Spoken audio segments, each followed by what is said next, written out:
बंदो गुरुपद कंजे कृपा सिंधु नरोपरि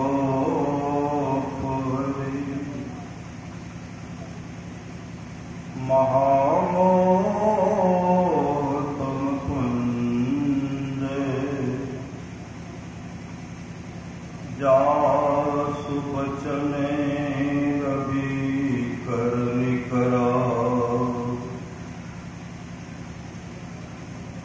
धन्य धन्य सतगुरु सुखदास महिमा कहीं न जाए। जो कुछ कहूँ तुम्हारी कृपा मोते कछुनो बसाए। अव्यक्त रूप में प्रातः स्मरणीय अनंत श्री विभूषित परम पूज्यपाद सदगुरु महाराज के चरणों में कोटि कोटि नमन। विशिष्ट गुरुजन उपस्थित सत्संग प्रेमी महानुभावों, माताओं एवं बहनों, सभी के अंदर में बैठे हुए परमात्मा को कोटि कोटि नमन। परमानंद सद्गुरु महाराज की अमृत वाणी है, गुरु सतगुरु समहित नहीं को निस दिन करिए सेवहे। तन मन आत्म रक्षक है गुरु, गुरु हित नाम एक ले दे। तन का रक्षा करने वाला, आत्मा का रक्षा करने वाला, मन का रक्षा करने वाला कौन है? सामर्थ्यवान सद्गुरु। माँ तो होते बड़े छोह कर लेते, पिता होता अधिक भलाई है। कुल मालिक होते बड़ी कृपा धारे, गुरु सम नाही सहाय है। तन मन आत्म पद पर बारी, गुरु हित पटतर नाही है। निस दिन चरण शरण में रहिए, और न आन उपाय है। जौ गुरु कृपा तनि विचारे, मिटे कल्पना सोगे। गुरु सम दाता साहिब नाही, गुरु गुरु जपिए लोग है। गुरु तज और नो चित्त वसाइए। गुरु गुरु गुरु गुरु नित्य है, जपत रहिए में ही कर जोरी। गुरु चरणन हरि चित्त। अभी हम लोग रामचरितमानस सांसठिक सप्तम सोपान पर काम से सुन रहे थे। जीवन मुक्त ब्रह्म पर चरित सुनहि तज ध्यान, जे हरि कथा न करहि रति, तिनके ही पसान। जीवन मुक्त महापुरुष संत भी समाधि छोड़कर चरित्र और सत्संग के वचनों को सुनते हैं। चरित्र और सत्संग के वचनों को सुनते हैं। जो हरि कथा में प्रेम नहीं करते, उसका हृदय पड़ता है। जैसे हम लोग सत्संग बैठे हुए हैं, यह सत्संग है, पुण्यतिथि के अवसर पर सत्संग कर रहे हैं। मेरे गांव में उदा किशुनगंज अनुमंडल के अंतर्गत एक लक्ष्मीपुर बस्ती मेरा फोन करता है मधेपुरा लगभग 1981 ईस्वी की बात है।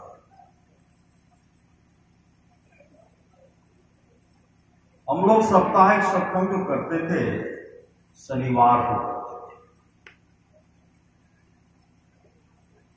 सब दिन हम लोगों का सत्संग बटा हुआ था। 7 दिन, आज यहां तो कल वहां, तो सब सत्संग लोग आ रहे थे। सत्संगी सब दूर दूर से आते थे साप्ताहिक सत्संग में।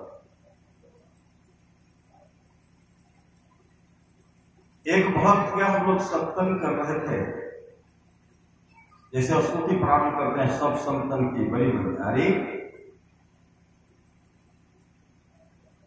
जैसे सब संतन की बड़ी बलिहारी कहते हैं, गृहपति अपने बरामदे पर बैठे हुए थे और उनके मुख से निकलता है धीरे। हम उनको देखने लग गए। तो उधर देखते तो आपको हम कुछ बोलते नहीं है। बीच बीच में हम उनको देखते थे, धारा प्रवाह आंसू बहा रहे, रो रहे, स्तुति किए, स्तुति प्रार्थना किए, ध्यान किए, रामायण जी का पाठ किए, शांति संदेश से पाठ किए। उसके बाद जो भी लोग गुरुदेव थे जो पढ़ाते थे वो सब आए थे और वो सब वक्ता सज्जन सब अपना अपना सब सुना रहे हैं। हम बीच बीच में उनको देख रहे थे। आरती जब हुई, आरती होने पर लोग क्या करते हैं, श्री सद्गुरु महाराज की जय, आंख को बंद कर लेते हैं, नहीं कर लेते हैं, बहुत खोलते रहे होंगे श्री सद्गुरु, लेकिन हम लोग बंद कर लेते, श्री सद्गुरु महाराज की जय। उसके बाद सब आंख खोलते हैं, तो वो सज्जन अपने बरामदे पर से उठ करके आए और कहने लगे, जखनी स्तुति शुरू कर हो वही समय गुरु महाराज के हाथ में टहका लाठी, यही रास्ता है।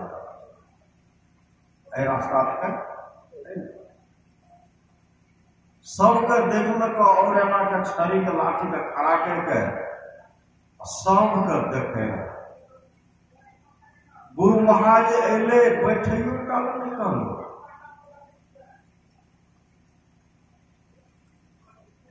गुरु महाराज का बैठियो टाल नहीं कहलो, वो धारा प्रवासो बाहर है। हम देखते तब तो बैठने से सबको देखे, वो एक भक्त देखे और गुरु महाराज तब तक खड़ा रहा जब तक आरती नहीं बने, तब तक गुरु महाराज खड़ा रहा, लाठी में गए सब तरह। हम कहलिए धीरेन्द्र, गुरु महाराज धीरेन्द्र कहे, गुरु महाराज बैठे कौन है? धीरेन्द्र निकले से तकर बाद हमर आवाज गायब कह गए, आवाज उठ के जाके जो कहवे कि गुरु महाराज खड़ा छ दीवार में जो सटले रहे, वो धारा प्रवासो बाहर बहाने लगे और गुरु महाराज को स्वप्न दर्शन दिए, स्वप्न नाम दान देते। जीवित अवस्था में गुरुदेव का दर्शन, साक्षात रूप में गुरुदेव को सत्संग में दर्शन दे दिए, उन्हें क्या सत्संग होगा। इतने बड़े सामर्थ्यवान सदगुरु हैं। गुरुदेव ने कहा, मैं प्रत्येक सत्संग में मौजूद रहूंगा, मौजूद।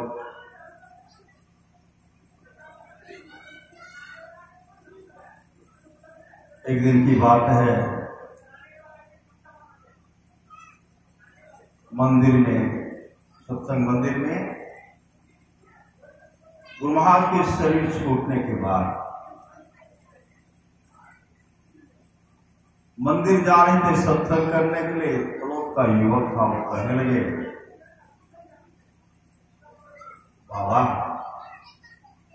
हम तो गुरु महाराज को नहीं देखने, गुरु महाराज कहन रहे। हम उनको कहने लगे आपका घर था फूलो कभी नहीं गए, हम लोग का जन्म भी नहीं हुआ। जय सदगुरु, हम लोग का जब सर्किट छूटा, गुरुदेव का जब सर्किट छूटा, हम बहुत छोटे, कौन लेके गया?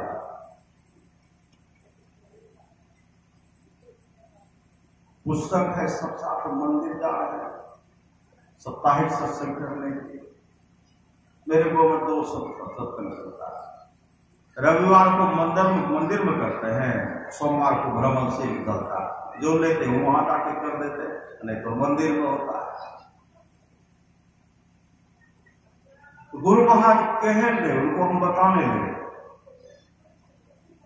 गुरु महाराज का रंग रूप बताने लगे, हाथ बड़ा बड़ा, कान बड़ा, नीलाट चमकते रहता था।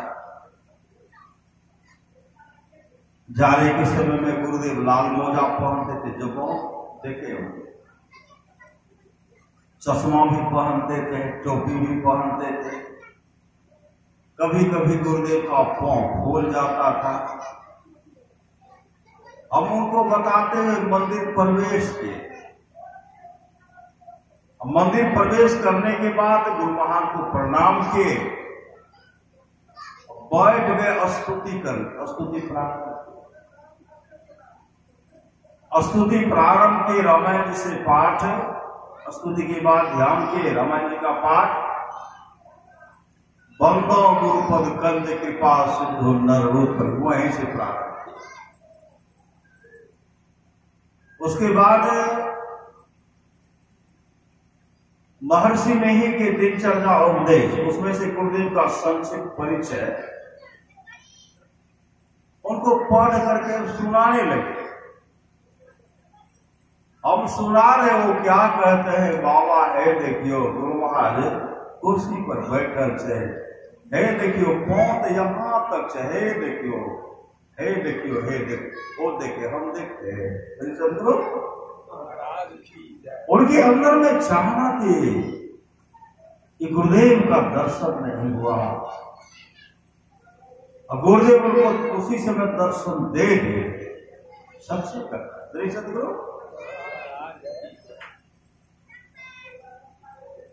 आज हम लोग पुण्यतिथि का सत्संग कर रहे हैं।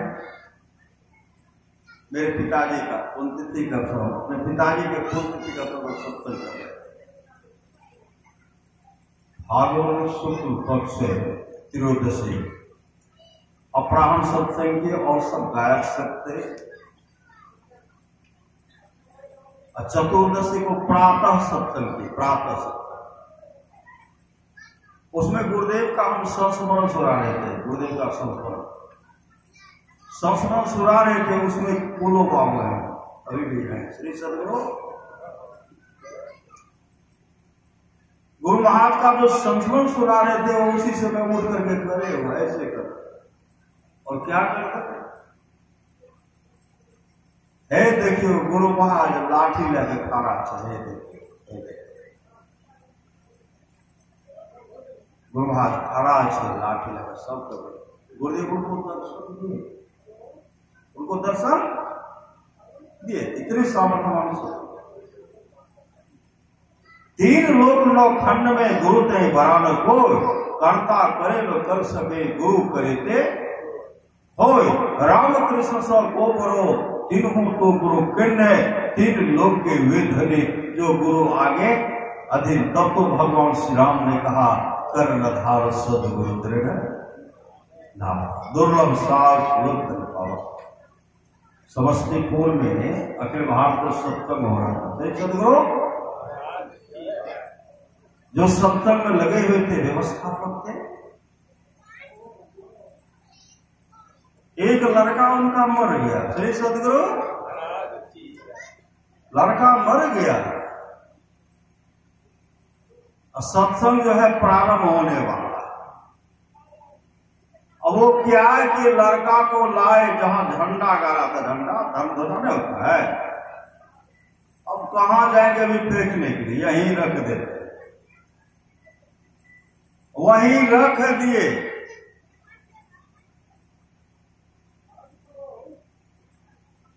सत्संग प्रारंभ होने वाला था, सत्संग सुबह का सत्संग प्रारंभ होने वाला था। अखिल भारत में तो पहले से पहुंच जाते, नहीं पहुंचाते हैं भक्त सब पहले से पहुंच गए, कुछ माता सब पहुंच गए, पर भक्त राज सब पहुंच गए। ध्वजा के पास जो उनको रखा गया था, बहुत माई दाई कहने लगी, कौन कहा कि लड़का मरा हुआ, इसको कौन रख दिया, कोई रख दिया, पूरा हल्ला में सब गिर। सत्संग प्रारंभ होने से पहले ब्रह्म मुहूर्त में, श्री सदगुरु ब्रह्म मुहूर्त में कुछ माई सब देखती हैं कि गुरुदेव आए। अब गुरुदेव आए, बच्चा को देखते हैं, बच्चा को जब देखते हैं तो बच्चा रोने लगा, सही सदगुरु। तब सबको कहते हैं, देखिए किनका बच्चा है, बच्चा रो रहा है, इसका देख रेख कीजिए। सब बूढ़ी माई ने सब देखे गुरुदेव वहां, और गुरुदेव सबको उठाए, देखे बच्चा रो रहा है। श्री सदगुरु एक ईश्वर पर अचल विश्वास, पूर्ण भरोसा तथा अपने अंतर में उनकी प्राप्ति का दृढ़ निश्चय रखना, सदगुरु की निष्कपट सेवा, सत्संग और दृढ़ ध्यानाभ्यास, इन बातों को मोक्ष का कारण समझना चाहिए। आप लोग जानते होंगे, गौमनगामा की बात है, सब कोई जानते होंगे। श्री सदगुरु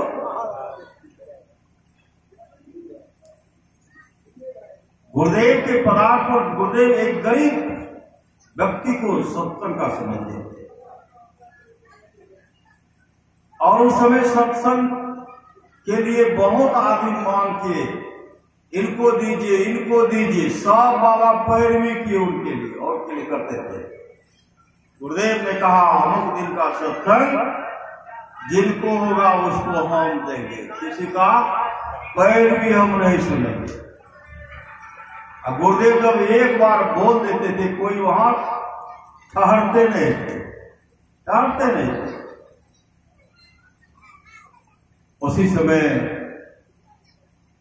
गुरुदेव एक सज्जन को बुलाए और कहते, आप सत्संग कराइए। कहा, हुजूर हम बहुत गरीब छे, सदगुरु हम बहुत गरीब छे। कहा, नहीं कराइए, अमुक समय में देती है तो बढ़िया समय रहे तो कुछ व्यवस्था कर देती है, करती है। नहीं नहीं, अमुक तारीख को कराए, अमुक समय को कराइए, कहीं इनको समय दीजिए, लिखिए, डायरी में लिखवा दिए, ठीक है, हम सत्संग होगा। वो सज्जन गए, कुछ गांव का सत्संगी था, उनको कहे, उनको विश्वास ही नहीं हुआ कि गुरुदेव इनको सत्संग का समय दिए होंगे। वो जो कहते थे, वो गांव के सत्संगी सब क्या कहते थे, गुरु महाराज तो बड़का बड़का का सत्संग के समय देते नीचे एकरा देते, बराती बैठे। देख सदगुरु कोई विश्वास नहीं थे। गांव के लोग को जो अनभेदी थे, वो कभी विश्वास किए ही नहीं। दूर दूर के सत्संगी सब उनके पास गए और वो सहयोग किए, समय आ गया। श्री सदगुरु कल सुबह में कल अपराह्न कालीन सत्संग होगा।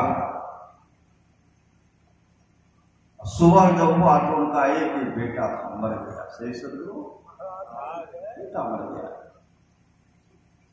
बेटा मर गया, मंच बन करके तैयार है, हल्ला हो गया। जो अनभेदी थे, जो सत्संगी नहीं थे, वो कहते थे,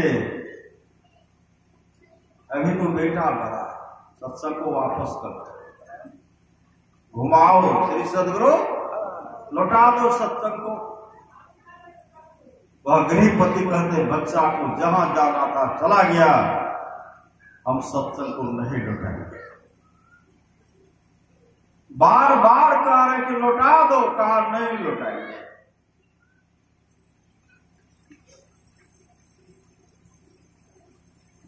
सदगुरु का बच्चे को क्या किए, मौका नहीं मिला बाहर फेंकने के लिए, घर के दो में छिपा करके रख दिए। और तब तक गुरुदेव आ गए। अब गुरुदेव जब आए तो गृहपति देखते हैं गुरुदेव आ गए, अपने परिवार के पूरे सदस्य कहते हैं बच्चा को जहां जाना था चला गया, लेकिन मेरा सत्संग नहीं हुआ, मेरा सत्संग नहीं उजरे, मेरा सत्संग नहीं जाए, कोई रोना धोना नहीं। गुरुदेव आए, जैसे आए अपराह्न कालीन सत्संग होना था, गुरुदेव मंच पर चले गए। श्री सदगुरु, जब गुरुदेव मंच पर जाएंगे तो सेवक सब नीचे में रहेंगे, जिनको जहां था गया सब जगह पकड़ लिया। गांव के तमाम लोग आए, जो विरोधी आए, देखते परमारास महाराज का प्रवचन प्रारंभ हो गया। गृहपति धारा परमासु आ रहे हैं और उनके अंदर में कैसा प्रेम है। पुत्र तो मर गया है, लेकिन कैसा प्रेम है। परमारास महाराज प्रवचन कर रहे हैं, बीच में रुक गए।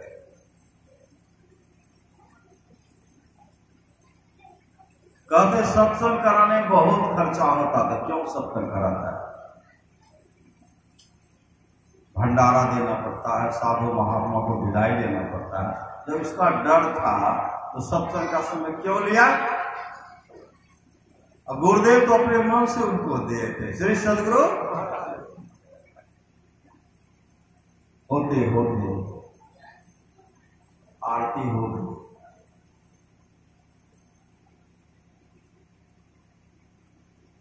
वो धारा प्रभाव सुबह आ रहे हैं। परमारास महाराज कहते हैं इस तरह रो रहा, लगता है कि इसका बेटा मर गया है। उतर के खड़े हो गए, कहते हाँ हाँ मेरा बेटा। परमारास महाराज कहते क्या बोल रहे हैं? उसमें एक सज्जन थे शीतल बाबू को जो शीतल सर्राफ जो एक ही लड़का है, सुबह में मृत्यु है। हाँ, गुरुदेव उठे, उसी समय फूल लिए। जैसे फूल लेकर के आगे बढ़ते हैं, बच्चे की दादी छेंक लेती है। हुजूर आन नहीं देजो, छुआए जबे। गुरु महाराज कहते बच्चा जब जीवित रहता, उनके माता पिता कहां से कहां रखते हैं, मरने के बाद छुआ जाता है। मैं भी एक फूल चढ़ा देता हूं और बच्चे की मां कहां उठाओ और इसे दूध पिलाओ। दुखियार ने तो उत्तरा की तरह रो रहे थे, सुभद्रा की तरह रो रहे थे। अभिमन्यु मारा गया था, सुभद्रा किस तरह रो रहे थे, उत्तरा कैसे बिलख बिलख करके रो रहे थे। दुखियारी रो रही थी, दौड़ करके आई, बच्चे को उठाती है बच्चा रोने लगता है, दूध पिलाती है, बच्चा दूध पीने लगता है। जैसे बच्चा दूध पीने लगता है, जो भी सत्संगी थे वो क्या कहते हैं, श्री सदगुरु महाराज की जय। जो अनुभेदी थे वो क्या कहते हैं, मैं ही बाबा की जय, मैं ही बाबा की जय, मैं ही बाबा। जितने तारे गगन में उतने शत्रु हो, जापे कृपा गुरुदेव की बार न बाका हो। आकाश में जितने तारे हैं उतना दुश्मन हो जाए, जिन पर गुरुदेव की कृपा है उनका बाल बाका नहीं हो सकता है। भजमन सतगुरु दयाल काटे जम जाला, जम के जाल को काटने वाले हैं। सामर्थ्यवान सदगुरु ने उनका नामकरण किए, उनका नाम रखे राम कुंड मंडल। राम कुंड मंडल कितने वर्ष जीवित रहे? 95 वर्ष तक जीवित, 95 वर्ष तक जीवित रहे और गुरु महाराज को समर्पित वो भक्त और शिष्य बन गए। गुरु ही तू है, गुरु पितु है, गुरु ही जीव के पितु है। गुरु सम कोई नहीं दूजा, जो जीवों को उधारा है। गुरु की नित्य कर पूजा, जगत की सब नहीं दूजा। नहीं को आम नहीं सुधा, भगत गुरु ही। सच्ची घटना है नेपाल की। नेपाल की खजूरी बस्ती है, वहां की घटना। एक बहन थी, उसकी जब शादी हो गई, शादी हुई, पति कैसा मिला? मांसाहारी। पति मिला शराबी। लेकिन वह बहन कुमारी अवस्था में भजन भेद लिए थे, दीक्षा लिए थे। लोगों ने कहा इनको भजन भेद नहीं दिलाना चाहिए क्योंकि कुमारी है। पति कैसा मिलेगा? शराबी मिलेगा, मांसाहारी मिलेगा कि जुआरी मिलेगा, कहना मुश्किल है। इनको आप लोग क्यों भजन भेद दिलाए? लड़की कहने लगी हमको भजन भेद लेना था, हम ले लिए। लड़की की मां कहने लगी मेरी बेटी है, हमको दिलाना था, हम दिला लिए।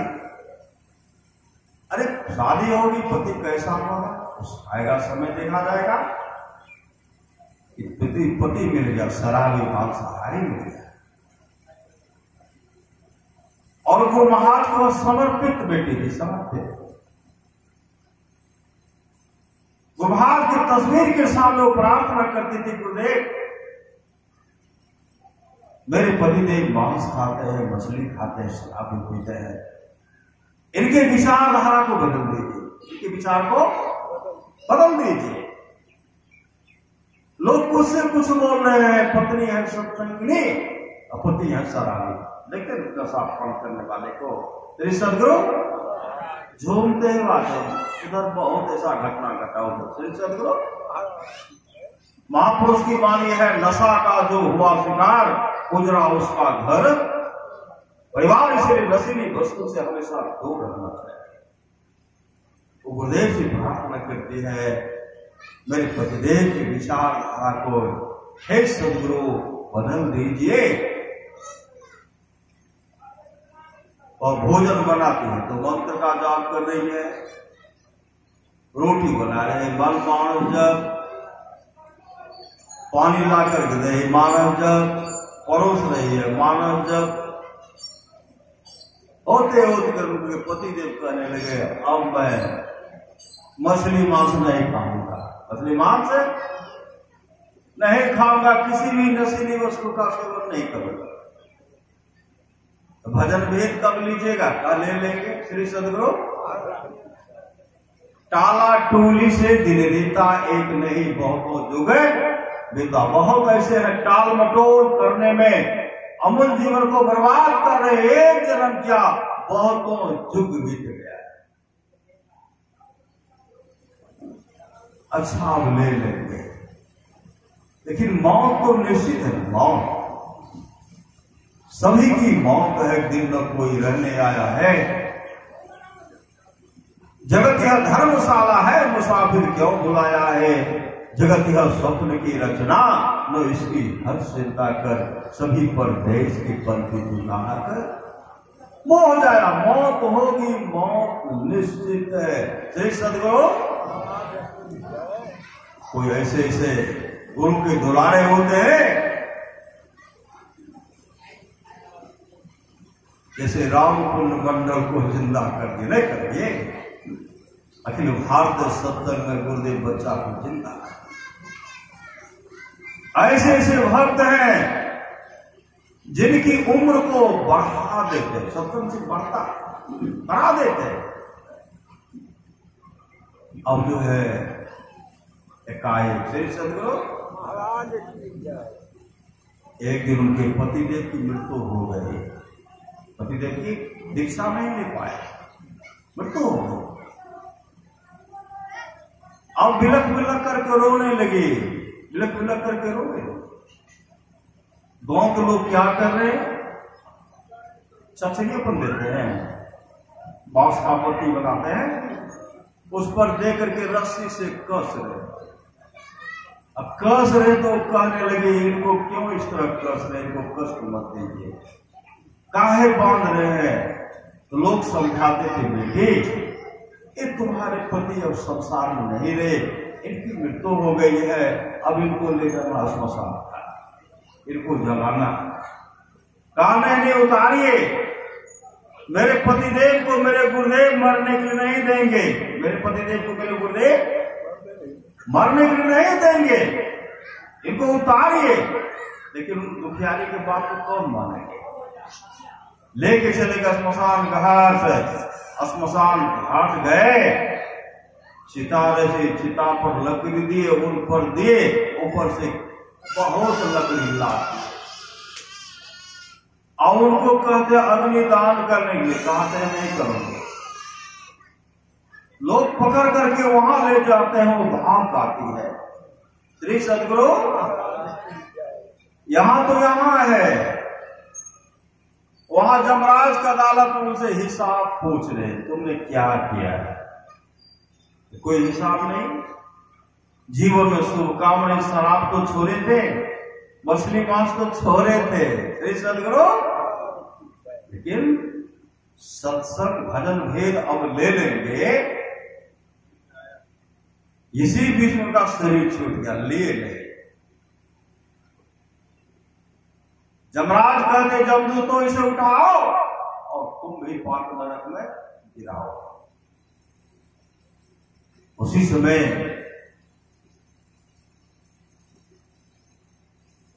परमाराज सदगुरु महाराज जमराज की अदालत में प्रकट हो गए और जमराज से कहते जमराज ये मेरे शिष्या का पति है, इसे छोड़ दीजिए। जमराज का दिन का समय हो गया है, इनको कैसे छोड़ा जाएगा।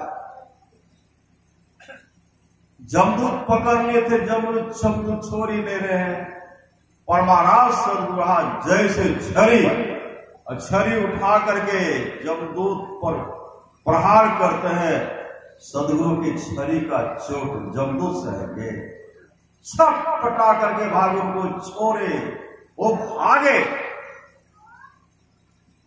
वो सज्जन गुरु महाराज के शरण लिपट गए और गुरु महाराज उनको जो चिता पर लाश था उसमें उनको प्रवेश कराते।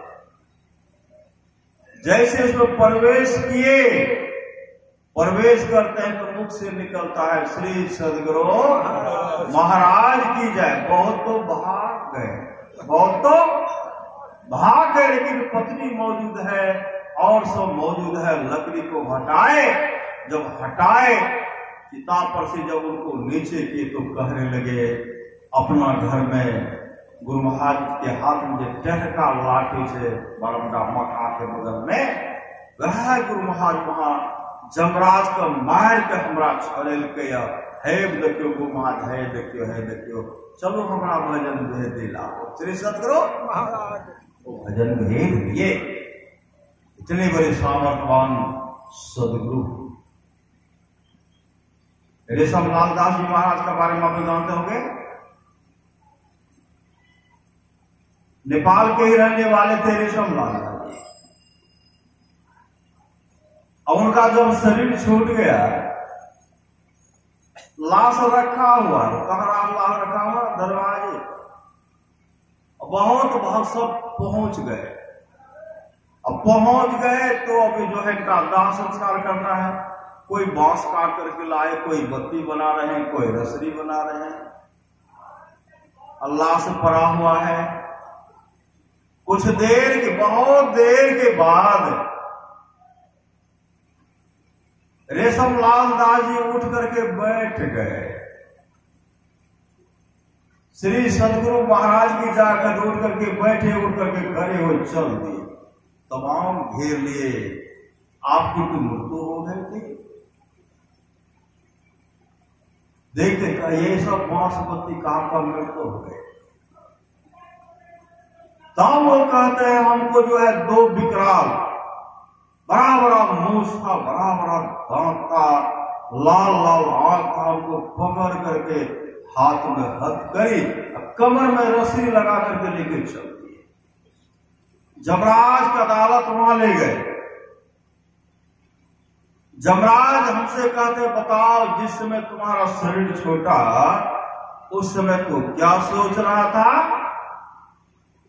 तो हम यही सोच रहे थे, कल जब सुबह होगा तो गुरु महाराज के नाम से 5 कट्ठा जमीन सत्संग भवन के लिए रजिस्ट्री करूंगा, रजिस्ट्री करके सत्संग घर बनाऊंगा और गुरु महाराज के द्वारा सत्संग मंदिर का उद्घाटन कराऊंगा। यही दोनों हमको पकड़ करके लाया। श्री सदगुरु जमराज कहते मरने के समय सोच रहा था, पहले से क्यों नहीं सोच रहा था? ऐ जमदूत तो उठाओ और इसे कुंभी पाक नरक में गिराओ। जैसे उठाए उसी समय अपने सदगुरु को याद करते हैं, सदगुरु मुझे बचाइए।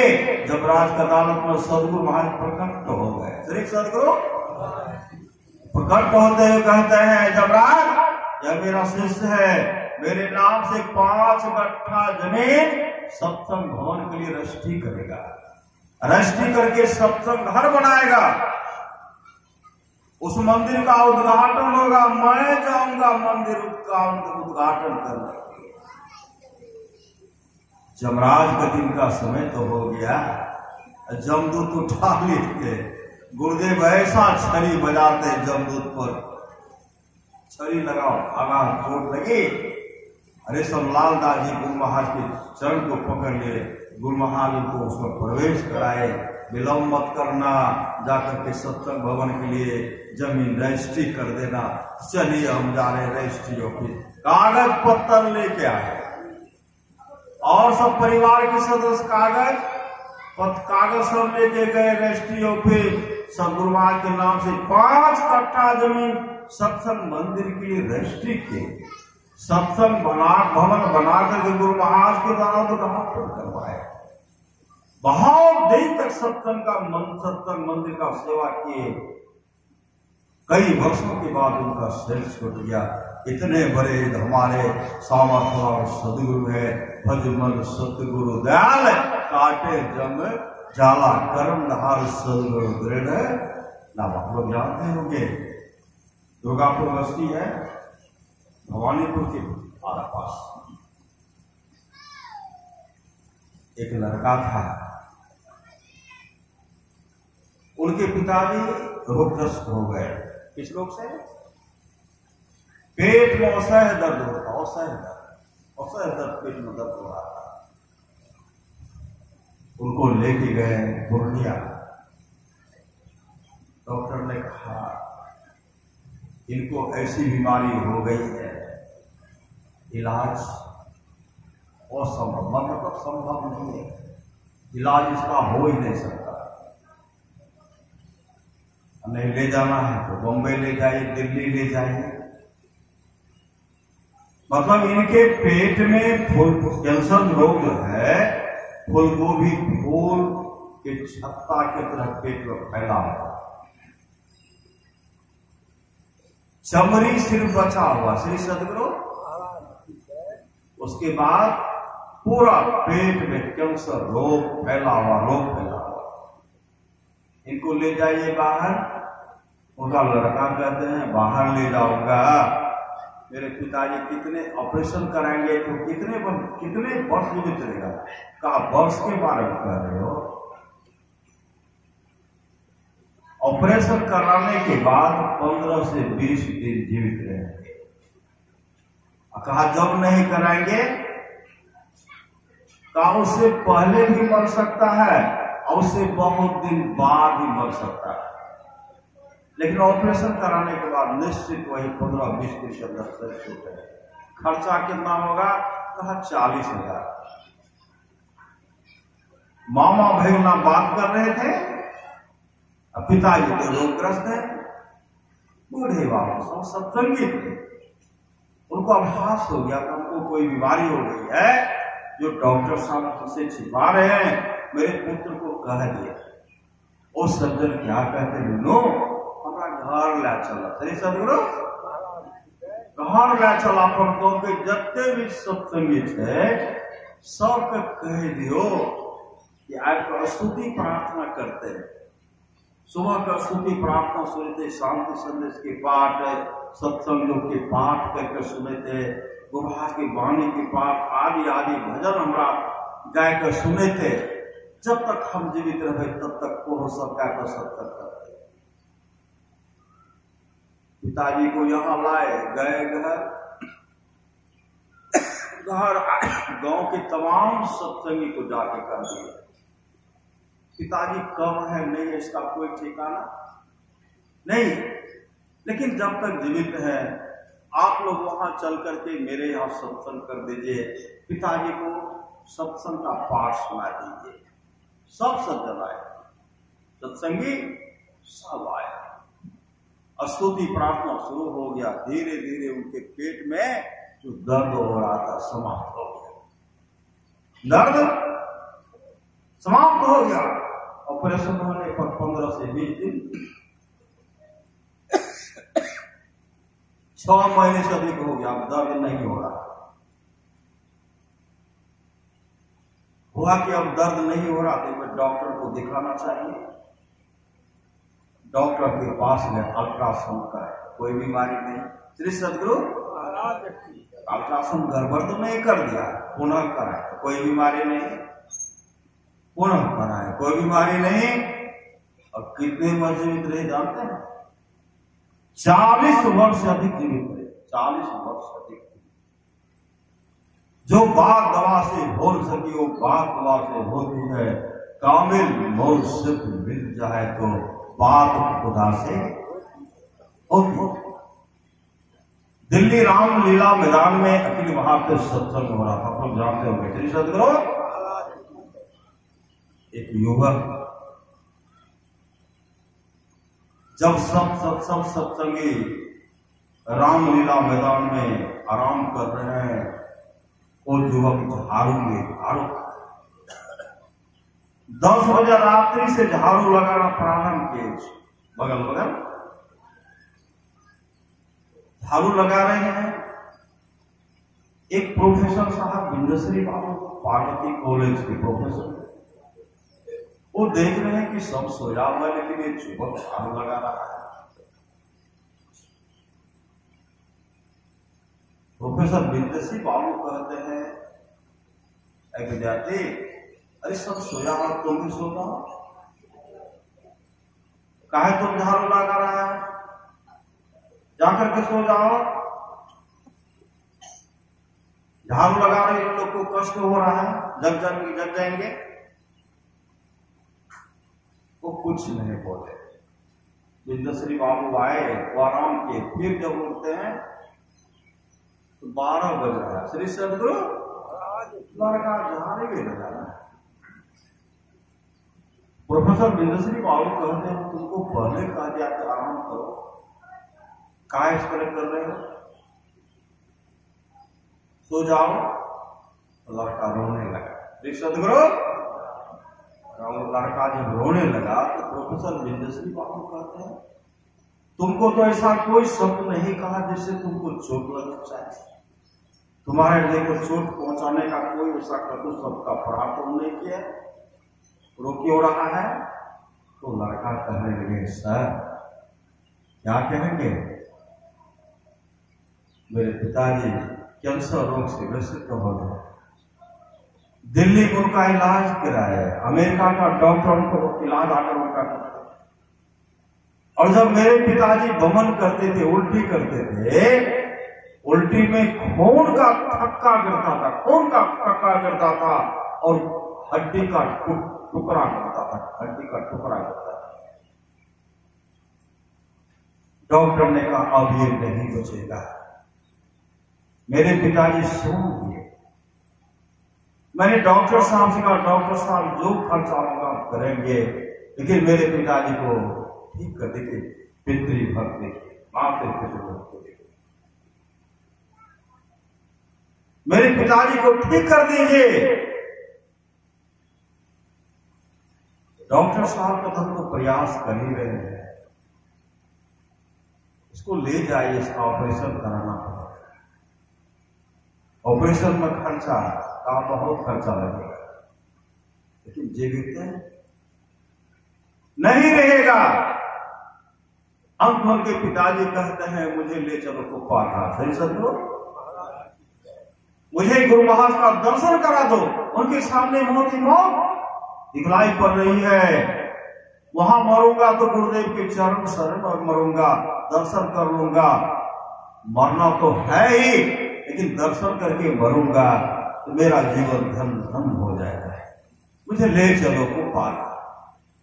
जैसे कुप्पा घाट लाए, गुरु महाराज कुर्सी पर बैठे हुए थे, वो जगह कमजोर हो गए थे, हाथ जोड़ते हैं, जैसे प्रणाम करते हैं। वह लड़का कहते हैं जो बाबू जी के कैंसर बीमारी भाग ले है ना, महाराज कहते भागो यहां से, श्री सदगुरु भागो यहां से, भागो। वो तो नहीं भागे, लेकिन उनका कैंसर हो गए, भाग गया। श्री सदगुरु वो सज्जन नहीं भागे, लेकिन उनका कैंसर रोग भाग गया। धीरे धीरे गए, एक मंदिर में झाड़ू लगा रहे हैं, मंदिर में झाड़ू लगा रहे हैं, काम कर रहे हैं, जो चल फिर नहीं सकते थे। लेकिन उनके पुत्र गए, देखते हैं पिताजी को स्वस्थ हो गए। श्री सदगुरु स्वस्थ हो गए। स्तुति प्रार्थना करते थे, मंदिर में पसीने चलाते थे, सेवा करते करते, मंदिर का सेवा करते करते मरूंगा। पूरा स्वस्थ हो गए, पुनः गए दिल्ली। जब उनका अल्ट्रासाउंड कराते, कोई बीमारी नहीं, श्री सदगुरु कोई बीमारी नहीं है। और डॉक्टर जो अमेरिका का डॉक्टर इलाज करते थे, उनको फोन के सर बहुत बड़ा चमत्कार हो गया। कहा क्या हुआ?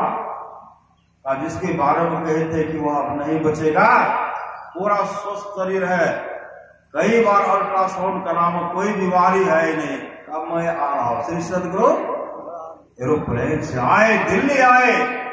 जब उनको देखते हैं, दिल्ली अमेरिका के डॉक्टर दंग रह गए। कहते डॉक्टर भगवान होता है, लेकिन सदगुरु भगवान होता है, ईश्वर होता है। कैसे बचे, क्या सब किए? कहा कोई काम न, स्तुति प्रार्थना करना, ध्यान भर। कहा कोई दवाई नहीं। डॉक्टर ने कहा गुरु है, गुरु अगर गुरु की कृपा हो जाए, समझिए जीवन मंगलमय हो जाता है। जो गुरु कृपा तने विचारे मिटे कल्पना, सो गए गुरु संदाता साहिब नाहे, गुरु गुरु जपिए लोग है। ऐसे मातृभक्त थे, पितृभक्त थे। वह पुत्र अपने पिता का इलाज कराए। गुरुदेव का गजब चमत्कार हुआ, उनका परम कन्या बड़े भाग मानुष तल पावा। सुनते थे बड़े भाग मानुष तल पावा। मनुष्य जीवन की सफलता भगवत प्राप्ति में है। यह धन बार बार मिलने को नहीं है, इसलिए आगे की यात्रा के लिए अभी से भगवत भजन रूपी धन संग्रह करो। भगवत भजन रूपी धन कहाँ जाएंगे संग्रह करने के लिए? श्री सदगुरु द्वारिकापुरी से ले जाए कि वृंदावन की हरिद्वार, अयोध्या जी, कहाँ कहाँ जहां जाना है जाइए, लेकिन सब तीर्थ जो आपके अंदर में है, गुरु से युक्ति लेकर के मुझसे जी के ध्यान भजन कीजिए, आपका जीवन मंगलमय होगा।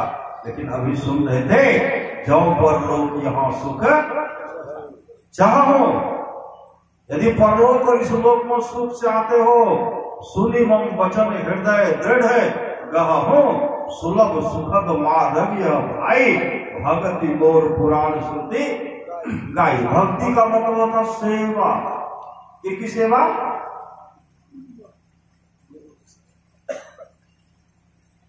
घर द्वार छोड़ करके श्री सदगुरु नहीं, बच्चे को पढ़ाई लिखाई। श्री सदगुरु आपस में मेल से रहिए, माता पिता का सेवा कीजिए, सास ससुर का सेवा कीजिए या वह भक्ति। श्री सदगुरु जिनको मां के चरणों, पिता के चरणों में प्रेम है, उसके जीवन में, वह जीवन में कभी दुख का मुख नहीं देखेगा। हर बात को बोलो भले, माँ बाप को मत भूलना, उपकार इनके लाखों, इस बात को मत बोलना। परमारास महाराज की वाणी है, स्त्रियों के लिए उनके घर में सास ससुर, माता पिता, पति ईश्वर के तुल्य हैं। जो स्त्री अपने घर में अपने सास ससुर, माता पिता की सेवा करेगी, पति की सेवा करेगी, गुरु से युक्ति लेकर के ईश्वर भजन करेगी और मोक्ष को प्राप्त करेगी। कहीं जाने का आवश्यकता नहीं है। मानस या कहीं गए थे, कहीं पति के पास रहकर मानस या मोक्ष को प्राप्त की।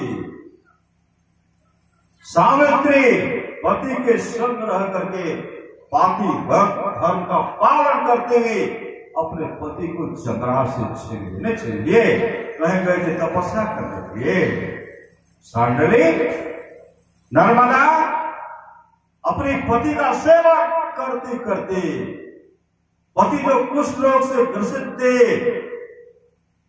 जिनको ऋषि का साप मिला, पापी व्रत धर्म के बल पर जो पति का मृत्यु हो गया, और मृत्यु से मतलब जमराज से अपने पति को छीन लिए, पापी धर्म के चलते कहां गए थे, कहां किस तीर्थ में जाकर के तपस्या की थी।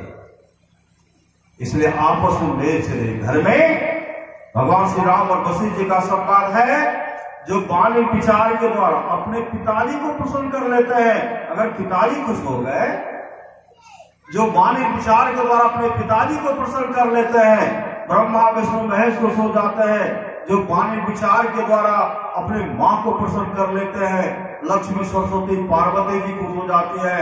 जो भाई भाई प्रेम से रहते हैं, तमाम देवता खुश हो जाते हैं। जो गोतनी गोतनी में प्रेम से रह रही हैं, तमाम देवता खुश हो जाती है। जो गुरु को प्रसन्न कर लेते हैं, विश्व ब्रह्मांड में जितने ऋषि मुनि हैं सब खुश हो जाते हैं। कहे जाने का आवश्यकता है। बहुत ऐसे हैं, माता पिता का सेवा करते हैं, सास ससुर का सेवा करते हैं, पति का सेवा करते हैं। अगर उनके मुख से निकल गया जा आनंदे से रहो, तो सब दिन जीवन में आनंद ही आनंद रहेगा। श्री सदगुरु महाराज ओ भैया अपने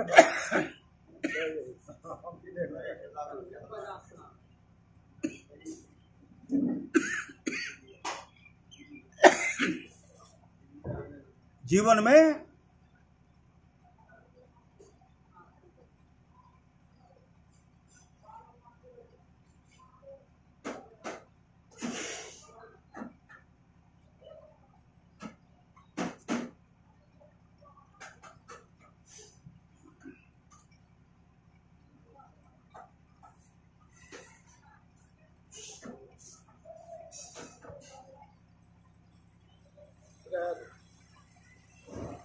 श्री सदगुरु जीवन में आनंद ही आनंद रहेगा, आनंद ही आनंद होगा।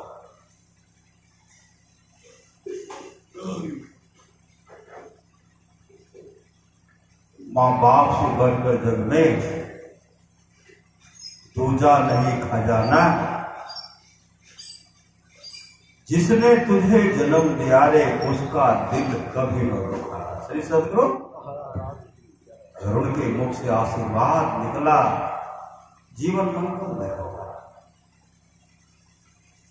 लेकिन बहुत ऐसे, बहुत कम कहिए, बहुत नहीं। श्री सदगुरु कोई अजातशत्रु पैदा लेता नहीं लेता है, कोई रावण, कोई दुर्योधन। सच्ची घटना। श्री सदगुरु अखंड ज्योति माया था। एक लड़का था, उनकी शादी हुई, पत्नी बहुत सुंदरी।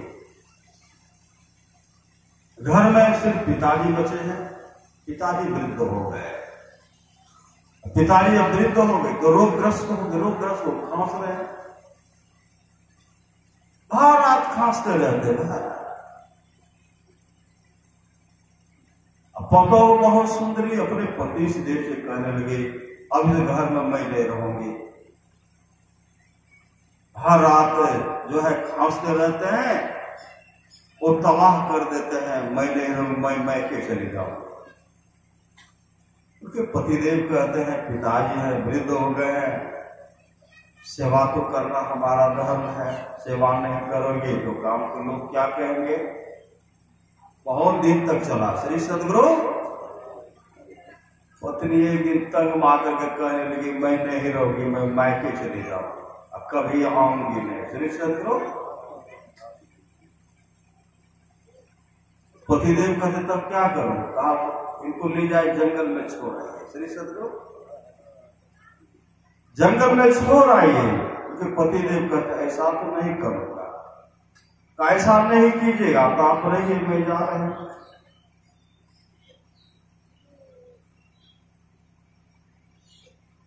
पत्नी इतने अच्छे ढंग से उनको मना लिए। वह लड़का अपने पिताजी कहते बाबूजी चलियो न, चलो वहां मेला देखे ले। श्री सदगुरु कहते मेला अभी लागे, अमुक जगह मेला लागे, चलू न। जिलेबी कहाँ का बहुत पसंद है, जिलेबी खाए।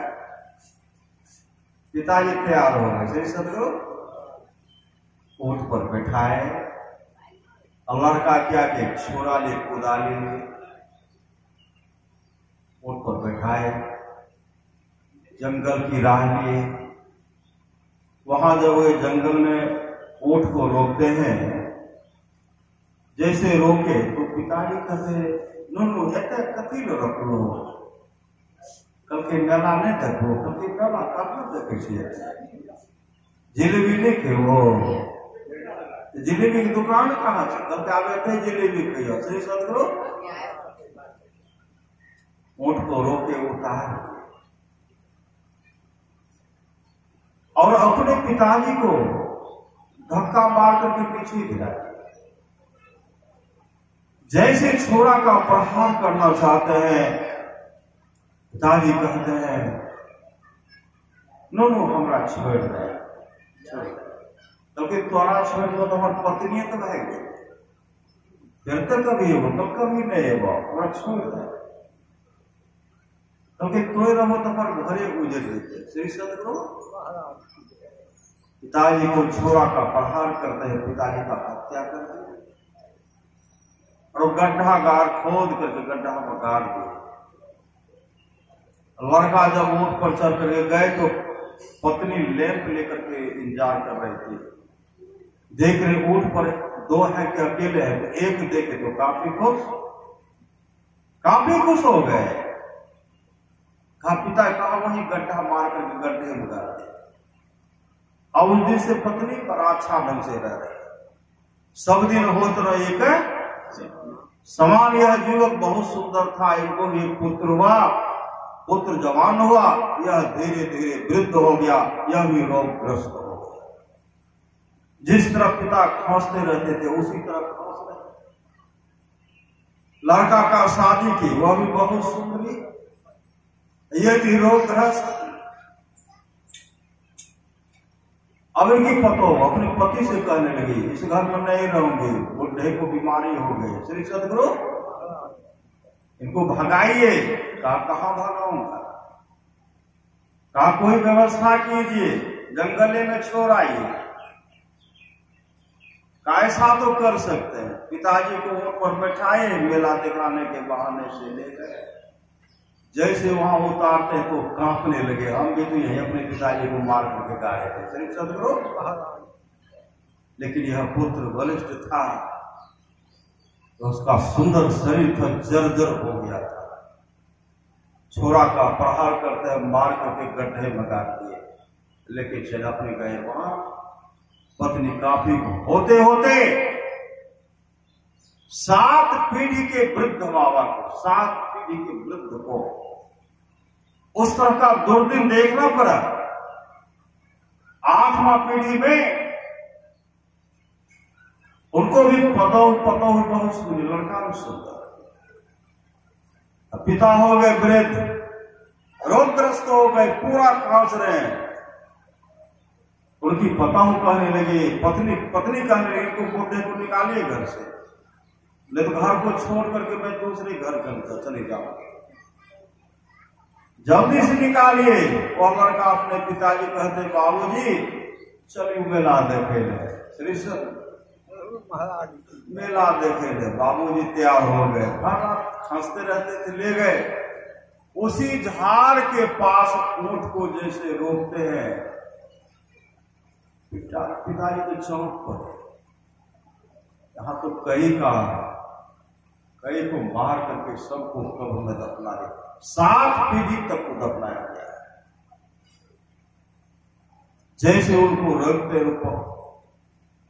उतारे, छुरा का जैसे प्रहार करते हैं, उसी समय उनके पिताजी उनका हाथ पकड़ लिए, बेटा पहले मैं जो कह रहा हूं उनको सुन लो, बोलो। कहा नहीं सुनेंगे तो विलंब हो जाएगा। कहा सुनो, आज सुनना पड़ेगा, सुनो। इस गड्ढा को खोलो, एक गड्ढा को पहले वाला खुदवाए, उसमें नरक कंकाल, दूसरे को खुदवाए नरक कंकाल, साथ में तक को खुदवाए नरक कंकाल। कहा पिताजी सबको, कहे पहला जो गड्ढा खो यह निर्दोष था, यह निर्दोष, दोषी दूसरा गड्ढा है, दूसरा गड्ढा। पत्नी के बहकावे मार करके इन्होंने अपने पिताजी का हत्या किया, उसके चलते इसमें सब वृद्ध को रोगग्रस्त होना पड़ा। पत्नी के बहकावे मारकर सबने अपने पिताजी का हत्या करके गड्ढे में लगा दिया, और यह परंपरा यहां तक आ गया है। और यह परंपरा सदा नहीं रहे, इस परंपरा को हम समाप्त करना चाहते हैं। इसमें तुम हमको मदद करो। क्या मदद करेंगे? मदद करेंगे तो मेरी पत्नी भाग जाएगी। कहा देखो हम तुमको मौका ही नहीं देंगे, तुम्हारी पत्नी भाग जाए कभी हम तुमको मौका नहीं देंगे। यह परंपरा यहां से समाप्त करना पड़ेगा। तुम भी निर्दोष और निर्दोष हो, वह भी निर्दोष है, बीच में सब दोषी। इसलिए तुम्हारे हाथ में छोड़ा हुआ छोड़ा हमको दे दो।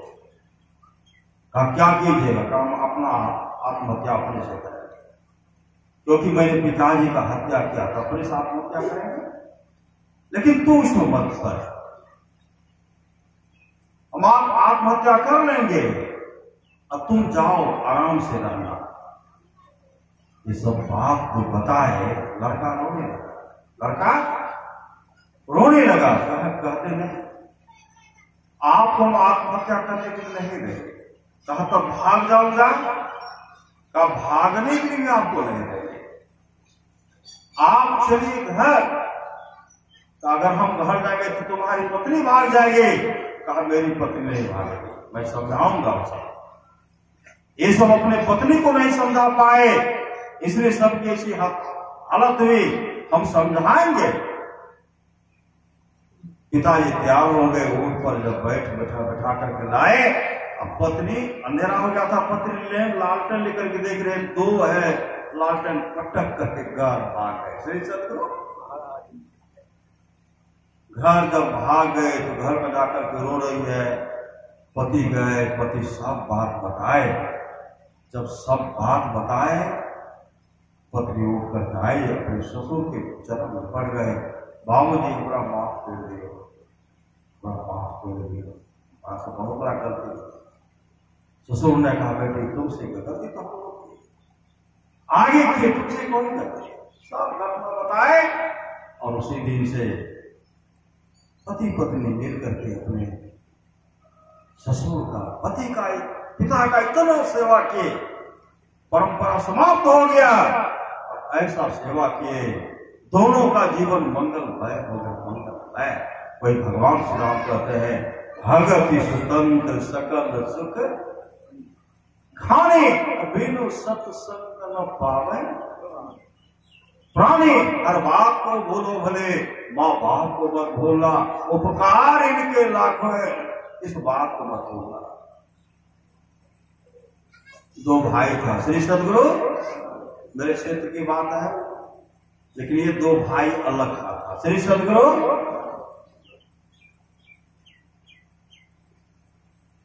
कभी माता पिता का सेवा नहीं करते, कभी भोजन नहीं देते। समय मान करके पिताजी को एक दिन या तो दूसरे दिन वह कोई पानी देते थे तो कोई नहीं भी देते थे। श्री सदगुरु कोई भोजन दिए, कोई नहीं भी दिए। कुछ दिन चला, कुछ दिन नहीं भी चला। धीरे धीरे श्री सदगुरु धीरे धीरे पिताजी को कटघरा में बंद कर दिए। कटघरा में श्री सदगुरु भोजन भी कटघरे में, पखाना भी कटघरे में। एक पतोह का समय तो दूसरे जो गले देने हैं, दूसरे दूसरे पतोह भूल गए। श्री सदगुरु होते होते वृद्ध है, पिताजी की मृत्यु हो गई। अब मृत्यु जब हुआ तो पूरे खबर के श्री सदगुरु और कुटुंब सगे संबंधी को सबको खबर कर दिए। सब आए तो लड़का का मामा भी आए, दाह संस्कार के दिन आए थे। भोज तक रह गए, भोज संपिंडन तक रह गए। सुबह जब हुआ तो मामा जी कहते हैं, नूनू हमरा तो बहुत दिन पहले आप हमरा जाए गए। दोनों भगना भगे पुतो के नहीं मामा जी इतने दिन रहिए के लिए आए रही हो, आए रही के की कर। दोनों भाई के हमारे हिसाब कर दियो। भोज कैसा चला था? 7 मिठा। सही सदगुरु 7 मिठा। अब पिताजी को एक टुकड़ा रोटी पर भी, दूसरे को टुकड़ा रोटी भी करती, एक गिलास पानी भी नसीब नहीं। जीवित पिता को दंगम दंगा मरे पिता पहुंचावे गंगा। वहां स्मशान जाता है, जला रहे हैं, इतना जिलेबी इतना पूरी काट करके मस्त होकर के। बहुत जगह जो गंगा घाट जाता है उनको मिलता है। श्री सदगुरु कहलक नहीं तो वो तो कर्जा रहे कोई नहीं। ये जो है प्रारंभ हुआ। 7 मिठा चला था, मामा भी गदगद। श्री सदगुरु हमारे भगना तो 7 मिठा के। मामा जी का पते नहीं रहे कि हमरा पहने के रोटी पर नमक मिले रहे कि नहीं मिले। कटघरा उनका था बाड़ी में था। श्री सदगुरु बाड़ी होकर के निकल गए तो उधर जब गए कुछ कोई बहने के रिश्ता में, कोई भगना के रिश्ता में, सब उनको रोक लिए। मामा जी आओ, मामा जी आओ। सब बैठाए। सुबह जब निकले थे 2 बज गया। अब मामा जी को कोई छोड़ता ही नहीं है। मामा जी जहां जाते थे कहते थे, अरे सबके कटघरा तो सड़क के किनारा में रहे दुकान करे थे, हमर भगना के कटघरा बगल में बाड़ी में किया है। सब कहते मामा जी की कह अहाँ के भगना भगिन पुतो एहन बेरहमी से अपना ससुर के बाप का मारते, समय पर भोजन नहीं दे। श्री सदगुरु खाना वही में पकानो वही में तो दुर्गंध भा रहा है। श्री सदगुरु दुर्गंध हो रहा है, काफी दुर्गंध हो रहा है। सब कहानी सुन करके जब वो आए अपने भगना से कहते हैं, भगिन पुत्र सुन दोनों भगना से कहते दोनों कटघरा तो पूरा पुराना भाग टूट गलो, मरम्मत करे। सदगुरु मरम्मत करे। भगना क्या कहते मामा जी आप ओकर जरूरत नहीं है। मामा कहते हैं जरूरत पड़ेगा, ऐसा जरूरत पड़ेगा नहीं, समय आ रहा जरूरत पड़ेगा, इसलिए कटघरा को मरम्मत करवा लो, व्यवस्था कर। नहीं मामा जी अब पर जरूरत नहीं है। जब सब बात बताए, पिताजी को समय पर भोजन नहीं देता था, मां को समय पर भोजन नहीं देता था, पानी नहीं देता था, और साथ साथ मीठा भोज क्या है, व्यवस्था करो। यह देखो तुम्हारा पुत्र तुम्हारे साथ उसी तरह का व्यवहार करेगा जिस तरह तुम तो अपने पिताजी के साथ किया। भैगना समझ के मेरा फूल गया फूल। श्री सदगुरु भैगना पकड़ लिए मामा जी का चरण, मामा जी हमारा माफ कर दियो। हमसे क्या माफी मांगता है? अरे माफी उस पिताजी से मांगो जो एक एक टुक्का रोटी के लिए लालायित होकर के संसार चल, एक गिलास पानी के लिए छटपटा करके चले गए। मनाना है तो उस पिता को मनाओ। हमसे क्या कर रहा है? मामा जी आ बहन का सब गलती क्या है? परमात्मा रूपी पिता साक्षात परमात्मा पिता के रूप में थे, वो संसार से चल बसे और उनका कुछ सम्मान नहीं किया। खुश करना चाहता था पिता का, वो पिता को खुश। अब पछताए क्या गया, चिड़ियों से हो गए।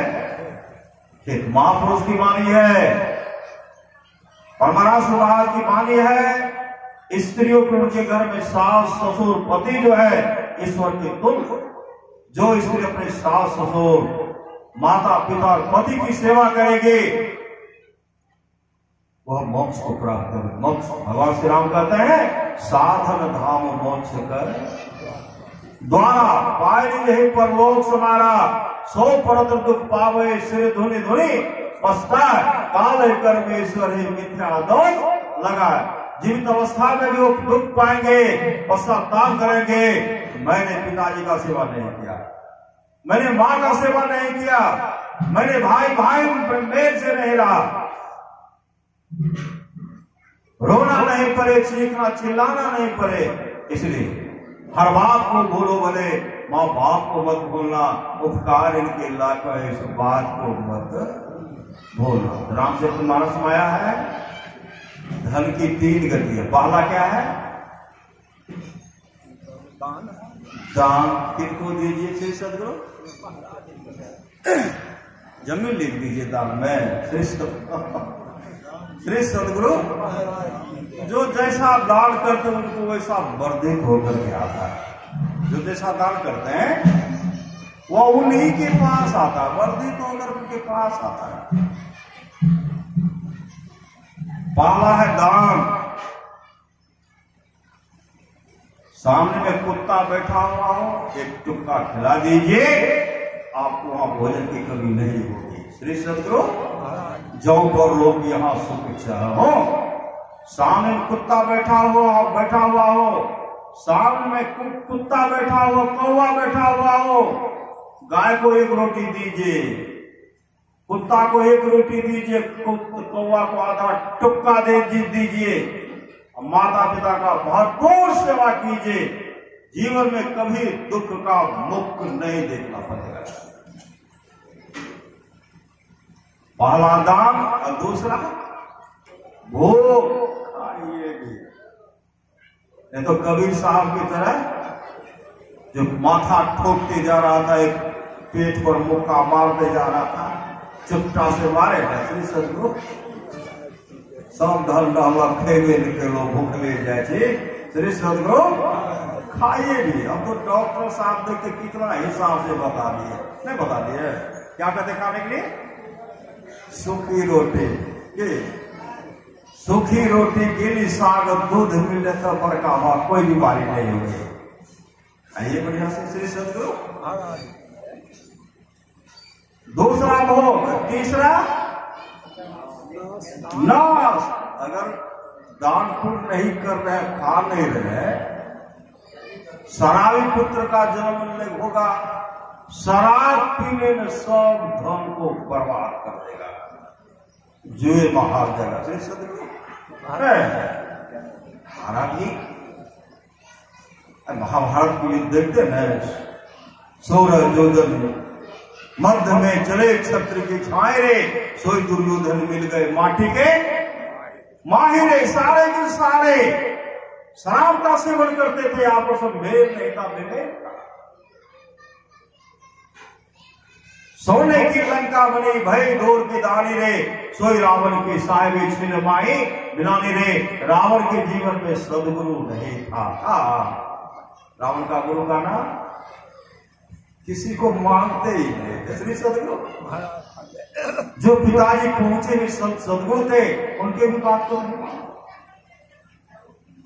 जो भीष्म पितामह गंगा पुत्र थे, उनके बात को कभी दुर्योधन माने। जो साक्षात धर्मराज युधिष्ठिर थे, उनके बात को दुर्योधन कभी माने। उनको कहता है दासी का पुत्र नहीं कहते थे। नाम सुवर्ण बाबरे तेरी सदा देहिया रे, यह माया को कौन की केकरा से लागी रे। बुद्धि से उठ जाएगी चित चेत भागी रे, सोने की लंका बनी भय धूर की धानी रे। सोई रावण की साहिबी छिन माही बिलानी रे, सो रह जोजन मध्य में करे छत्र की छाई रे। सोई दुर्योधन मिल गए माटी के माही रे, भव सागर माए के कचुकियों ने नेकारे।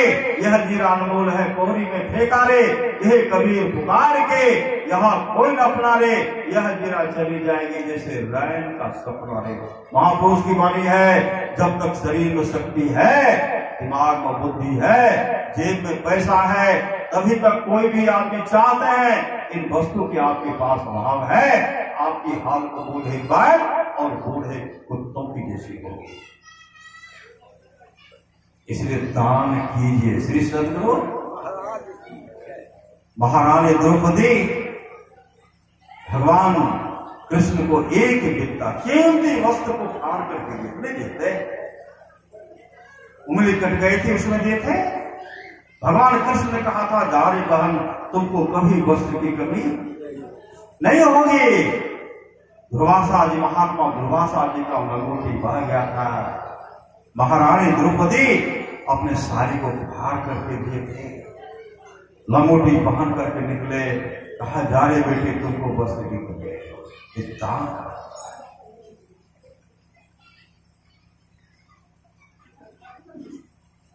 इसलिए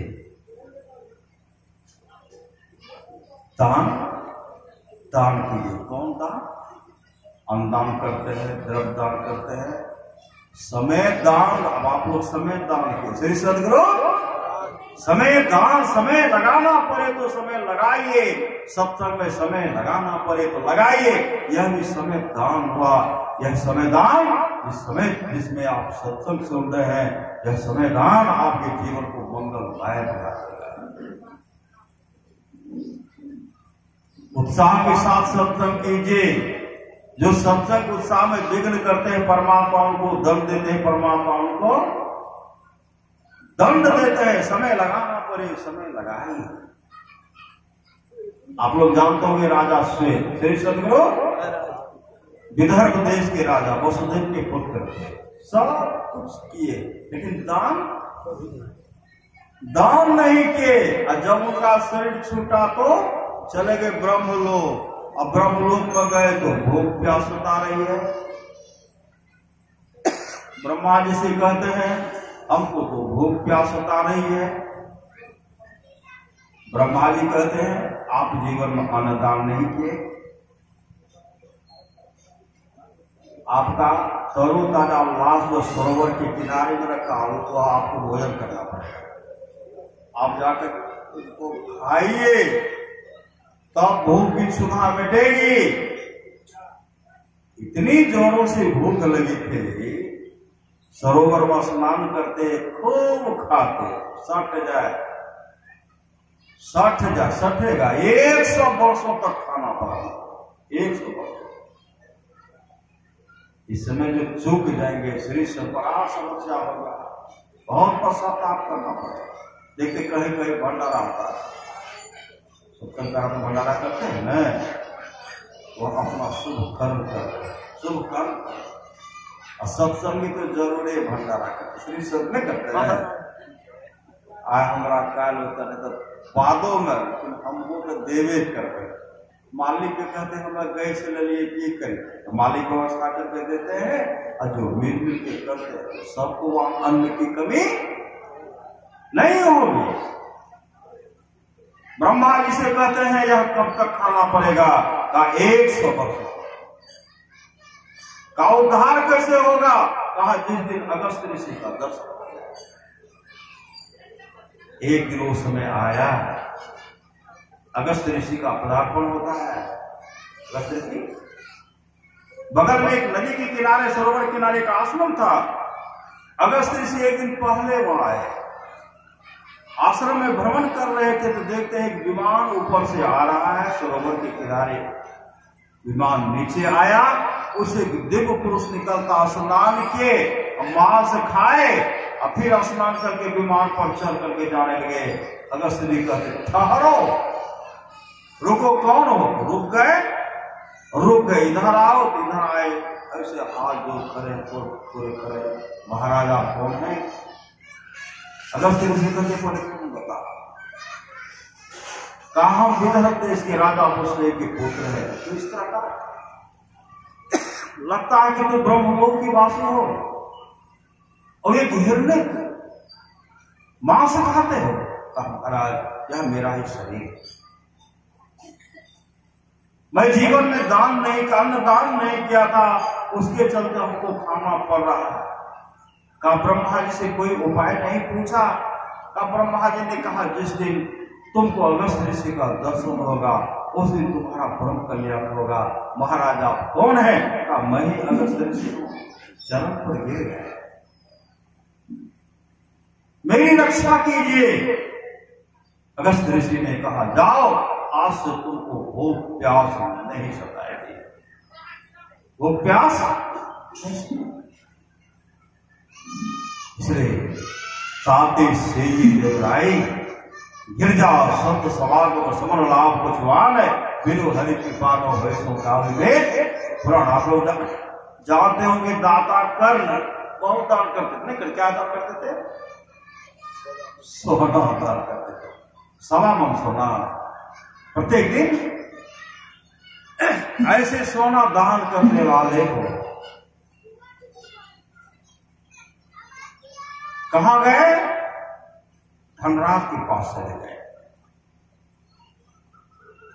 हम लोग वहां जब गए तो वहां भी उनको भूख प्यास सताने लगे। श्री सतगुरु अब भूख प्यास जैसे सताने लगी, महाराज मुझे जोरों की भूख लग रही है, तो बहुत बड़ा आग में सोना परोस करके देते। सोना का खाइए।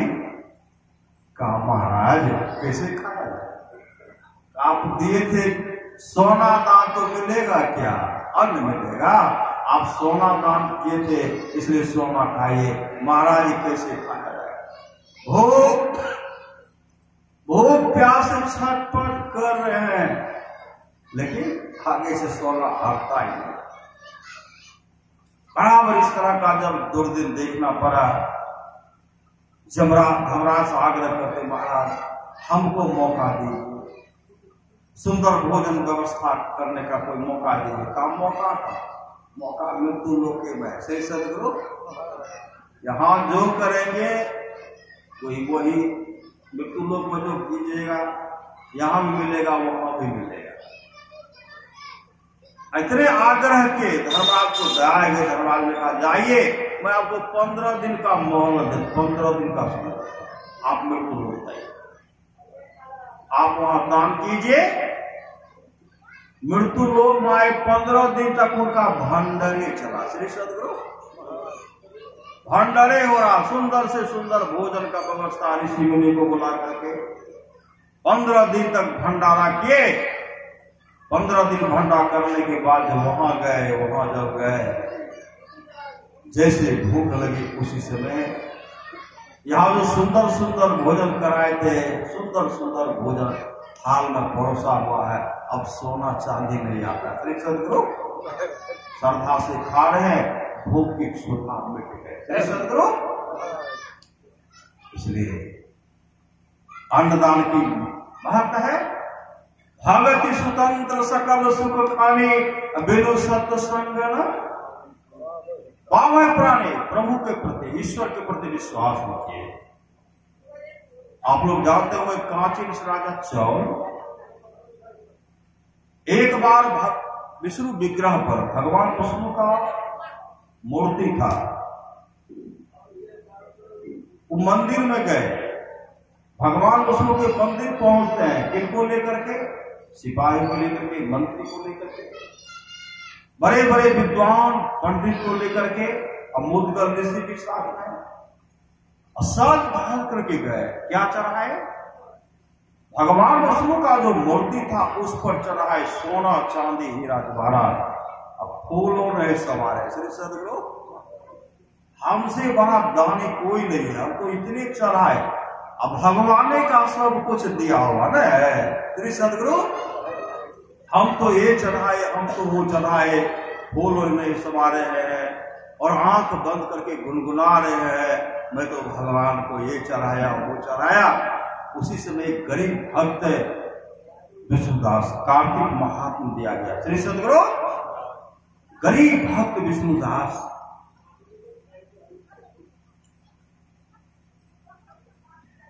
मंदिर प्रवेश करते हैं, हटा चित्रावस्था है। मंदिर जब प्रवेश किए तो क्या किए? ये ले गए थे फूल। श्री सदगुरु, ये फूल ले गए थे। वो फूल क्या करते हैं? भगवान विष्णु के चरण, पहले तो सोना चांदी हीरा जवाहरात रखा हुआ था, भगवान विष्णु के चरण पर जब ऐसे विष्णुदास, भक्त विष्णुदास फूल रखते हैं, राजा के द्वारा जो चढ़ौवा था सब ढक गया। श्री सदगुरु, अब दिखलाई नहीं पड़ रहा, सब चढ़ौवा जो ढक गया। कांची राजा चोर जब आंख खोलते देखते हैं, मेरे चढ़ौवा का किसने अपमान कर दिया? हम तो चढ़ाए थे सोना चांदी हीरा जवाहरात, किसने अपमान किया? मोड़ करके देखते हैं तो एक गरीब भक्त विष्णुदास आंख बंद। राजा उनको डांटने लगे, तू मेरे बराबरी मंदिर में प्रवेश करे, क्यों कर दिया? काफी डर तुम्हारी ये हिम्मत कि मेरे बराबरी में तुम मंदिर प्रवेश करे क्या? मैं राजा हूं, राजा, मैं तुमसे बेहतर? तू अपवित्र है, नीच जाति का है, तू मंदिर में क्यों प्रवेश किया? राजा तो डांट रहे हैं, मंत्री भी डांट रहे, सिपाही भी डांट रहे हैं, प्रजागण वो भी डांट रहे हैं, लेकिन विष्णुदास कुछ नहीं। तब कहना तो गरीब है। श्री सदगुरु, गरीब कुछ नहीं बोले। राजा आए, उनको डांटते घर आए। राजा जब आए तो यहां तरह तरह का हवन शुरू किए। राजा नाम धुन कीर्तन करवा रहे, ये करा रहे, हवन हो रहा है।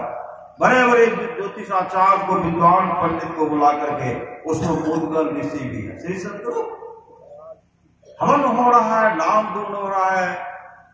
गरीब भक्त विष्णुदास के मन में हुआ, राजा के पास इतना सुंदर व्यवस्था है, वो तो राजा है, उनके पास व्यवस्था है तो ये हवन कर रहे हैं, मेरे पास तो कुछ नहीं है, हम तो गरीब भक्त हैं। श्री सदगुरु, हम गरीब हैं, हम भी चढ़ाएंगे अपने इष्ट को। क्या चढ़ाएंगे? रोटी बना करके चढ़ाएंगे। इसे नामदेव ने कुत्ता को रोटी खिलाना है, रोटी लेकर के भागे, घी का कटोरा लेकर के गए, डुबा करके खिलाते हैं, साक्षात भगवान का समझा। एकनाथ जी महाराज कांवर में जल लेकर के जा रहे थे, गंगा जल लेकर के जगन्नाथपुरी जा रहे थे। रास्ते में गधा को देखते छटपटा रहे हैं, कांवर का जल जो गंगा जल था गधा को खिलाए। गधा को खिलाते हुए कहते हैं, बद्री नारायण की जय। श्री सदगुरु, साक्षात बद्री नारायण भगवान विष्णु, भगवान कृष्ण का उनको दर्शन हो गया। वही विष्णुदास कहते, मेरे पास कोई व्यवस्था नहीं है, हम भी रोटी बना करके भगवान को चढ़ाएंगे। स्नान करके रोटी बनाए, स्नान करके रोटी बनाए, फिर गए स्नान करने के लिए। स्नान करके चढ़ाऊंगा, जब उधर से आते तो रोटी हो गए चोरी। श्री सदगुरु, पहले दिन रोटी चोरी। विष्णुदास कहते हैं, मैंने रोटी बनाया, अपने इष्ट को चढ़ा नहीं पाया, इसने मेरी रोटी चोरी की। फिर दूसरे दिन स्नान करके रोटी बनाते हैं, फिर स्नान करने के लिए स्नान करके आते हैं, रोटी हो गई चोरी। एक दिन, छठे दिन तक रोटी चोरी हो गई।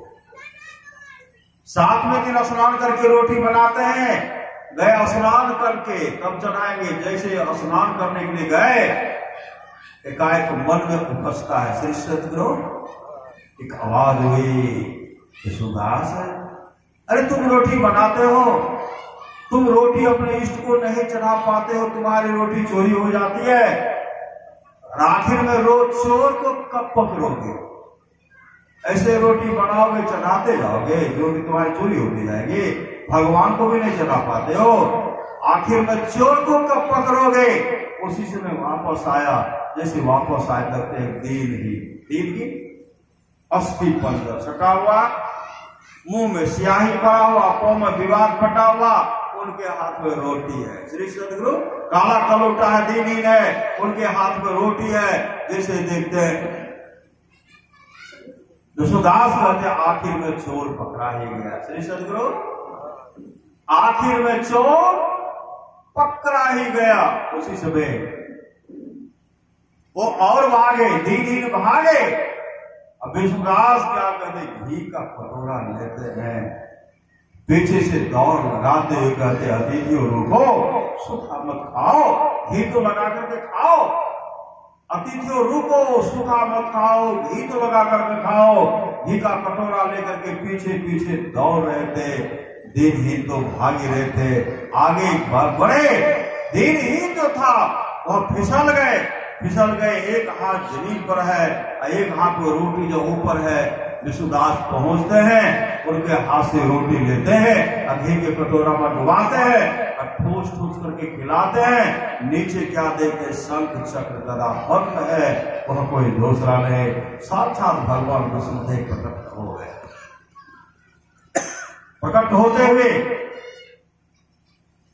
भगवान विष्णु विष्णुदास को हृदय से लगाते हैं। भगवान विष्णु का जो रूप स्वरूप था, वह रूप स्वरूप विष्णुदास को दिए। विष्णु लोक से विमान आया, विमान पर बैठा करके, एक ही विमान पर बैठा करके भगवान विष्णु का पार्षद आता है, ऋषि मुनि आते हैं, हरि कीर्तन करते हुए उनको विष्णु लोक लेके चले गए और विष्णु लोक का पहला द्वारपाल बनाए। कांची राजा चौल देख रहे थे, बड़ा मैं नहीं, बड़ा तो विष्णुदास, बड़ा मैं नहीं, बड़ा तो विष्णुदास। मेरे अंदर में अहंकार था, मैं राजा हूं। उसी समय पता लगाए कि विष्णुदास को जो भगवान विष्णु दर्शन दे दिए, हम इतना हवन कर रहे, हमको दर्शन नहीं दिए। विष्णुदास को जो दर्शन दिए, तो विष्णुदास पहले से करते थे क्या, पहले से क्या करते थे? तो पता लगाए विष्णुदास पहले से भजन भेद लेकर, गुरु से भजन भेद लेकर सत्संग लेकर ध्यान करते थे। इसके चलते भगवान उसको प्रकट हो गए, भगवान उसको लेके चले गए। कांची ने प्रतिज्ञा कर लिए एक दिन, तब वो भजन भेद, कांची से राजा चौल भी भजन भेद लिए। अब भजन भेद लेकर के हवन बंद नहीं कर रहे। एक दिन रोते हुए कहते हैं, भक्त बड़ा मैं नहीं, भक्त बड़ा तो विष्णुदास था, मेरे अंदर में अहंकार था, बड़ा वो है, इसलिए भगवान विष्णु हमको दर्शन नहीं दे रहे हैं। आज हम हवन कुंड में छलांग लगा करके आत्महत्या कर लेंगे। हवन कुंड पर जाते हैं और तमाम को कहते हैं, भगवान विष्णु हमको दर्शन नहीं दे रहे हैं, भक्त मैं नहीं, भक्त बड़ा तो विष्णुदास का, भक्त बड़ा था इसलिए उनको दर्शन दिया, हम बड़ा भक्त नहीं है, अब हम जीना नहीं चाहते हैं, भगवान विष्णु दर्शन नहीं दे रहे हैं, इसलिए हम आत्महत्या करने के लिए जा रहे हैं। नाम का सुमरन करते हुए जैसे हवन कुंड में छलांग लगाते हैं, हवन कुंड में जैसे छलांग लगाए, भगवान विष्णु प्रकट हो गए, उनको गोदे उठा लिए। श्री सद्गुरु भगवान विष्णु का जो रूप स्वरूप था, वही रूप स्वरूप कांची से राजा चौल को दिए, विमान पर बैठा कर विष्णु लोक लेके चले गए। विष्णु लोक का दूसरा द्वार था, उनको बनाए हुए भगवान श्री राम कहते करण आधार सदगुरु, अब जीवन में सदगुरु चाहिए। सप्त धातु का काया पिंजरा तामाही जीवन सुबा, सतगुरु मिले तो बोले बाबू, नहीं तो परलय हुआ। अगर जीवन में सच्चा सदगुरु मिल गया तब तो बाबू का उद्धार है, नहीं तो परलय। वहां भगवान श्री राम कहते हैं, भगत स्वतंत्र सकल सुख खाने, बिनु सत्संग न पावे प्राणी और एक गुपुत मत सब है कहो कर जोर शंकर भजन बिना नर भक्ति न पावे मोर भगवान शिव कहते राम ही सुमरिए गाइए राम ही संतत सुनिए राम गुण राम ही गुरुधन्य है गुरुधन्य है गुरुधन्य है दाता दयाल दया करें ओ गुण हरे दे टाल भव जंजाल सब मिल कहो जपते रहो जी बड़े रहो खुशहाल हरदम रखो कबहू न हटो तो ही छेड़ेगा काल तो फिर लोग अपने पिताजी की पुण्यतिथि के अवसर पर संसद करवा रहे हैं।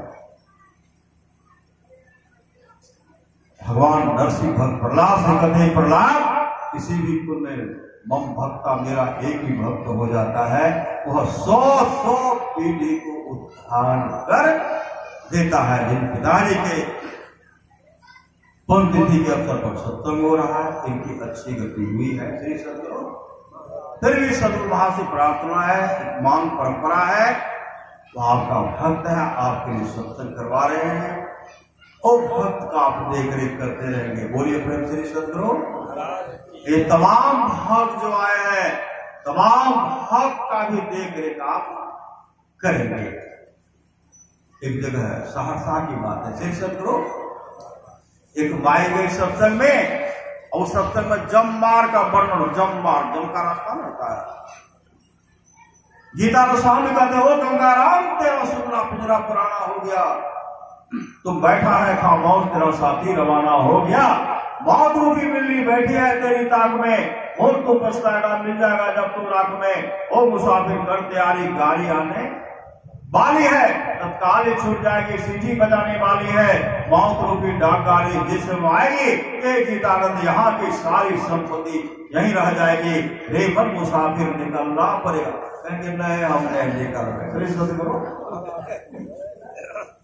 फिर लोग की बाबू पर यहाँ खेल के या एक और सब जय जय कर रहे श्री सदगुरु सब लोग को हाथ भर तो रखेंगे श्री सदगुरु क्योंकि हमको बाहर जाना है बाबाजी करने का आवाज जल्दी से नहीं श्री सदगुरु रे मन मुसाफिर निकलना पड़ेगा शरीर रूपी मुश्किल में जो हम लोग फंसे हुए रे मन मुसाफिर निकलना पड़ेगा काया कोटि को खाली करना पड़ेगा भाड़े के क्वार्टर को क्या तू संभाले जिस दिन तुझे घर का मालिक निकाले इसका किराया भी भरना पड़ेगा एक एक हिसाब चुकाना पड़ेगा इसका किराया भी भरना पड़ेगा काया कोटि को खाली करना पड़ेगा आएगी लौटी जमानत तो होगी पल्ले घर को जमानत तो होगी हो करके कैद तुमको चलना पड़ेगा हाथ में हथकरिया लगावे कमर में रसरिया हो आगो पीछू जम लेने जाए कितने किलो दान पुण्य कितने किलो भजनिया हो कितने किलो साधु संग हो लगाए पकड़ाते जम किनको पकड़ेंगे श्री सदगुरु जमदूत किनको पकड़ेंगे कंजूस को पकड़ेंगे कंजूसनी को पकड़ेंगे सबको थोड़े पकड़ेंगे सत्संगी को पकड़ेंगे भगवान को मानने वाले को नहीं भगवान के भक्त को दूर से जमराज कहते हैं दूर से नमन करके निकल जाते हैं आगो पीछू जम लेने जाए इनको तो कंजूस नहीं किया आएगी लौटी जमानत तो होगी बल लेकर कुछ अमानत तो होगी होकर के कहे तुमको चलना पड़ेगा कया कोटि को खाली करना पड़ेगा मेरी मत मारो जमराज का मारेगा मैं जो कह रहा हूं से मत मारो और जमराज मार मार करके मुगदर मार करके मना लेंगे मेरी मत मानो जमराज का मानेगा तेरा कर्म द्वारा तुझे मार भगाएगा अब पापों की अग्नि में जलना पड़ेगा रस कदम कच्चा पक्का भी नसीब नहीं होगा जमपुरी में श्री सदगुरु अभी तो जानते हैं रस कदम कच्चा पक्का छना पीना नहीं जमराज में जब तुम अदालत चढ़ोगे पूछेगा मालिक तो क्या तुम कहोगे घोर नरक में दुख सहना पड़ेगा काजू किशमिश रस कदम कच्चा पक्का सब छूटेगा श्री सदगुरु इसलिए सत्संग भजन कीजिए खाने पीने की कमी नहीं होगी यहां भी सुख से रहिएगा और वहां भी सुख से रहिएगा कहे गीतानंद फिरेगा तो रोता जब लोग का दुख सहने के बाद कहे गीतानंद फिरेगा तो रोता 1,84 बीच खाएगा गोता, फिर जन्म और मरना पड़ेगा, काया कोटि को खाली करना पड़ेगा। इसे चलना है, रहना नहीं, चलना विश्वास दे सहजोत्तरिक सुहाग पे कहा बतावे। एक घटना है सहरसा से सदगुरु, एक बूढ़ी माई गई थी सत्संग में, वहां जममार का वर्णन हो रहा था। जम बड़ा मारे से, बड़ा पेटे से। बाबा प्रवचन सुना रहे थे, मां रो रही है, रोते हुए घर आए, गुरु महाराज की तस्वीर के सामने बैठ करके रोने लगी। ध्यान किए, ध्यान में मने नहीं लगा, ध्यान बैठे गुरु महाराज जम बड़ा मारे छे, हमें तो चलियो फिर नहीं सके छिए, हमारे केना उद्धार दे। मानो बिलक बिलक करके रो रहे थे। उसी समय गुरुदेव प्रकट हो गए। शांता की बात है। गुरु महाराज कहते बूढ़ी माई क्यों रो रही हो? हुजूर चरण लिपट गए, हुजूर सत्संग में बाबा करे जम बड़ा मारे छे, हमें केना जेबे, हम तो कमजोर छे। श्री सदगुरु चलियो फिर कोना के घर में सत्संग कर ले छी, हम केना जेबे? और महाराज सुनाल कहते बूढ़ी माई रो क्यों रही हो? जब तुम्हारे जाने का समय होगा मैं आऊंगा और हम तुमको अपने गुरु धाम लेकर के चले जाएंगे। श्री सदगुरु हाल ही उस माई का शरीर छूटा है। श्री सदगुरु यह सत्संग का आयोजन किया गया। सदगुरु से प्रार्थना है जिनके लिए सत्संग हो रहा है, त्रिलोकी बाबू अपने माता पिता के लिए, उनके लिए सत्संग करवा रहे हैं। और महाराज से प्रार्थना है उस भक्तनी का देख रेख करेंगे। जो भी चले गए हैं श्री सदगुरु उनका भी आप भी देख रेख करेंगे। श्री सदगुरु सबका जीवन मंगलमय हो, तमाम भक्त है सबका जीवन मंगलमय हो, यही सदगुरु से प्रार्थना है। श्री सदगुरु महाराज की जय। मोबाइल आर देखे रहते हैं, हम रोक दिलिए। श्री सदगुरु हमरो जेना है। श्री सदगुरु।